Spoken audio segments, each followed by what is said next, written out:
নমস্কার, কেমন আছেন সবাই? আমার আরও একটা নতুন ব্লগে সবাইকে স্বাগত জানাই। ঘড়িতে বাজে এখন সকাল 5:30টার মতো। প্রতিদিনের মতো আজকেও চলে এসেছি সেই রুটিন ফলো করতে। আমি তো খুব একটা বাড়ির বাইরে বেরোই না, সারাদিন ঘরের কাজ করতে করতেই দিন পেরিয়ে যায়। যখন একটুখানি বাইরে বেরোই ভীষণ ভালো লাগে। আর এদিকে এখন স্নান করে ফ্রেশ হয়ে ঠাকুর ঘরে চলে এসেছি। ঠাকুর ঘরের সমস্ত বাসনপত্র বার করে নিয়েছি মাজবো বলে। এখন ঠাকুর ঘরটা মুছে নেব।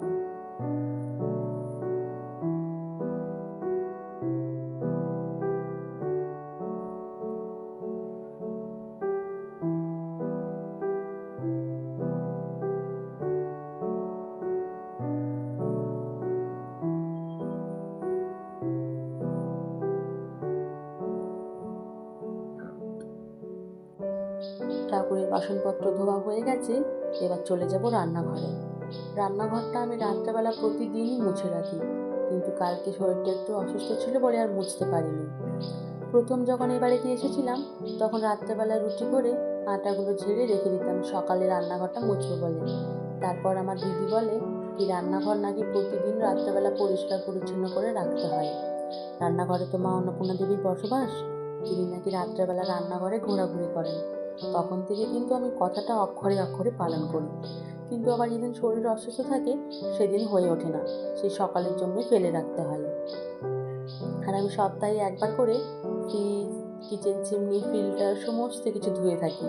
আজকে ফিল্টারটা ধুয়ে নিলাম, অন্য আরেকদিন না হয় কিচেন চিমনি আর ফ্রিজটা মুছে নেব।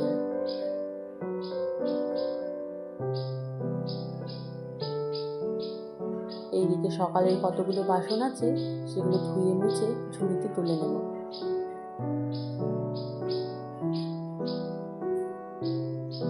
এখন তো প্রতিদিনই বৃষ্টি হচ্ছে, উঠোনটা তো ভালো করে জল দিয়ে ধুতেই হচ্ছে না, বৃষ্টির জলেই ধোয়া হয়ে যাচ্ছে।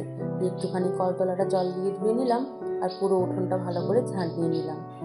কালকের কতগুলো জামা কাপড় ভালো করে শুকোয়নি, সকাল সকাল রোদ মেলেছে দেখে শুকোতে দিয়ে দিলাম। আর এদিকে কতগুলো জামা কাপড় জমে আছে, বিছানার চাদর জমে আছে, সেগুলো ভিজিয়ে নিলাম, কেচে নেব। একটুখানি রোদ দেখাচ্ছে, বেলা দিকে আবার বৃষ্টিও হতে পারে। এখনকার মতো এই পর্যন্তই, খুব শীঘ্রই দেখা হচ্ছে পরের একটা ভিডিওর সাথে।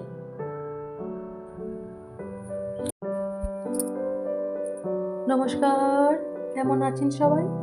আমার আরও একটা নতুন ব্লগে সবাইকে স্বাগত জানাই। ঘড়িতে বাজে এখন সকাল 5:30টার মতো। আমি এদিকে ফ্রেশ হয়ে ঠাকুর ঘরে চলে এসেছি। ঠাকুরের সমস্ত বাসনপত্র ধোয়া মাজা হয়ে গেছে, ঘরটা একটুখানি মুছে নেব।